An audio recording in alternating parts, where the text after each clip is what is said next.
Paradise Food Festival. Yang ni dekat Selat Melaka tau. Aku nak cari apa ni, Azailid. Assalamualaikum Kak Azza. Trauma yang melanda kami jiwa Kak. Stop. Sihat? Alhamdulillah, terima kasih Allah. Confirm? Confirm. Saya marah Kak satu je Kak. Kenapa Kak datang Melaka Kak tak roja saya? Kasihkanlah. Asal tak nak sekian belakang? Apa, saya bukan orang hebat Kak. Akak lagi hebat. Tapi kedai Kak jauh sangat. Betul-betul nganggar dekat pentas ni Kak. Betul. Kenapa ambil dekat pentas?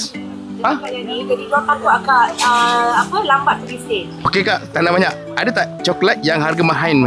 Aduh. Sebenarnya masa tu pun dah ada dah. Masa adik datang tu dah ada dah. Oh. Kita naklah bagi special untuk kartu review. Ambil gambar kejap. 1, 2, 3. Buat saya kek yang harga mahal RM20 dengan RM25. Nak tengok ada portion coklat dah. King dulu kan?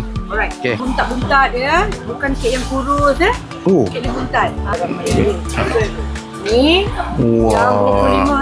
Yang RM25 Yang RM25. Oh yo. ambil kau.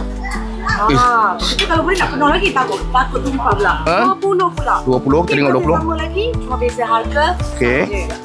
Beza harga saja. Okey, go. Ada buat special untuk adik-adik nanti. Dan RM5 tu diorang boleh beli air. Masalahnya kek kau punya coklat ni panas ni. Of course. Yang tu 20, yang ni portion besar ni Ya, yang ni 45. 45. 45 tau. Okey. Dan ada juga harga yang 50. Okey. 45 4 ruangan. Okey. 50 kita ada extra lagi.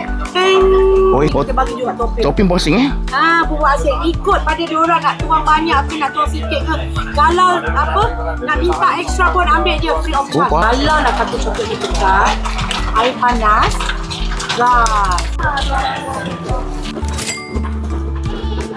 Lagi kau topping banyak.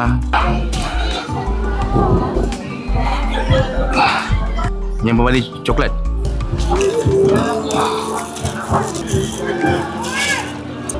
Bismillahirrahmanirrahim. Dia pun coklat mousse lembut weh. Masuk mulut cair.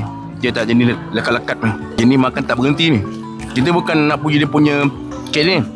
Kita nak puji dia punya coklat ni. Langsung tak ada manis. Aku rasa gula dia tak pakai kot. Tak ada gula langsung.